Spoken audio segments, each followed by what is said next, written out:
আরে ভাই এই একটু এটা থামেন না।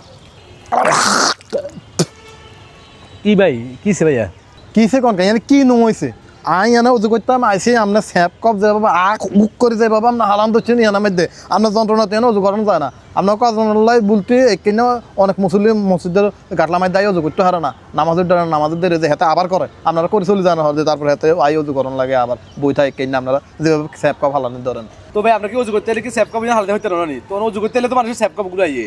ভাই আপনি যে কথাটা কইছেন আপনার বিবেকের একবার প্রশ্ন করেন আপনি স্যাপ কপ হালাবেন ঠিক আছে কিন্তু মুসল্লির সামনে হালাইতে হবে এমন কোনো কথা আছে না আপনি একটু সাইড করে হালান না যে জায়গা হালাইলে কারো কোনো সমস্যা না হয় আজ যদি আপনার সামনে যদি এভাবে যদি স্যাপ কপ হালাইতাম আপনি কত করতে পারতেন না তাহলে এই জিনিসটা সবার ক্ষেত্রে আপনি যেটা পাইতেন না এটা আরেকজনের দ্বারাও সম্ভব আরেকজনের লাই করাটাও ঠিক না এটা খেয়াল রাখিয়ে কখনো কারোর সামনে স্যাপ কপ হালাইন না এও করতেই তস্তবোধ মনে হয় খারাপ লাগে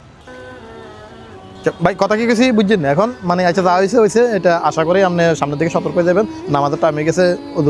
করছেন তো ঠিক আছে যাই এখন মসজিদে যাই।